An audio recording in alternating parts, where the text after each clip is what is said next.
Amici di qdpnews.it, oggi abbiamo il piacere di ospitare nella nostra redazione una delle più grandi interpreti della musica leggera italiana. Dal 99 voce dei Mattia Bazzar, nel 2002 con lo storico gruppo italiano vinse il Festival di Sanremo con il brano Messaggio d'amore, e poi ancora Cavallo Bianco, Ti sento, Brivido caldo, Vacanze romane, una carriera piena di grandissimi successi, una carriera che è stata in qualche modo come quella che si immaginava quando ancora bambina, diceva da grande farò la cantante? No, cioè è molto meglio di quello che potessi immaginare. Quando avevo 5 anni dicevo farò la cantante, ma era un gioco.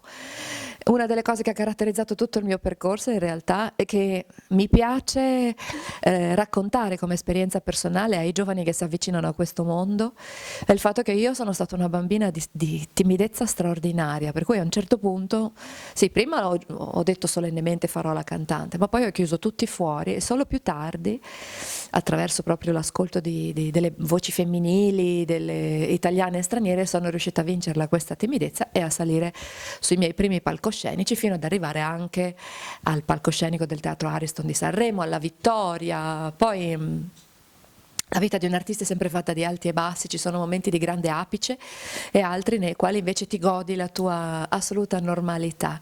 E quindi no, non me la immaginavo così piena di entusiasmo, di passione, di cose belle da condividere. La vita mi ha sorpreso e continua a sorprendermi, devo dire, nelle cose positive e anche qualche volta in quelle negative.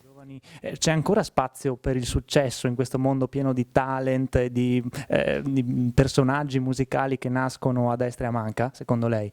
Bella domanda, mi ci vorrebbe 1 anno e mezzo per rispondere. Allora, il successo è un'alchimia di tante cose e non tutte sono gestibili o prevedibili, anzi ce ne sono alcune come il colpo di fortuna, essere nel posto giusto al momento giusto, che non sono affatto prevedibili. Però quello che si può fare è, qualora passi questo treno, avere la valigia pronta. E per avere la valigia pronta occorre avere una base di studio che ti permetta di tirare fuori quello che è il tuo talento. E, naturalmente si nasce con un certo tipo di strumento, però questo strumento va coltivato, fatto crescere con amore, non partendo dall'ipotesi del successo, ma partendo dal fatto che il canto è lo strumento attraverso il quale io riesco a azionare quel meccanismo di apertura dell'anima per cui la mia emozione arriva direttamente all'anima dell'altra persona senza passare dal cervello. E quindi un momento di sfogo e di crescita personale, dopodiché si va a cercare l'occasione di successo. Grazie, allora Silvia Mezzanotte, posso chiederle un saluto a tutti i lettori e agli amici di qdpnews.it? Certo, a tutti gli amici di qdpnews.it, sono Silvia Mezzanotte, vi mando un grande bacio. Mi dispiace di non poter tanto cantare oggi, ma sono così raffreddata che non mi è concesso, ma il bacio è assolutamente sincero. Ciao!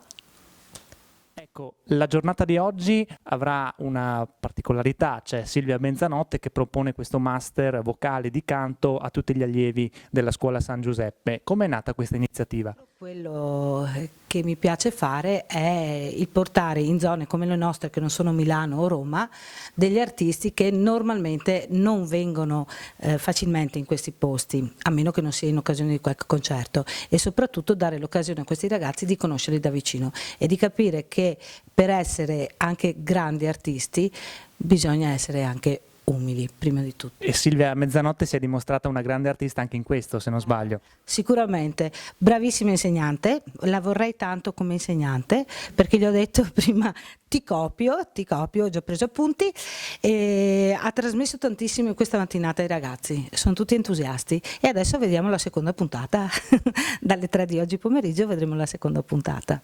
Grazie. Sempre alla scuola San Giuseppe. Grazie allora Rita Piaia. Grazie.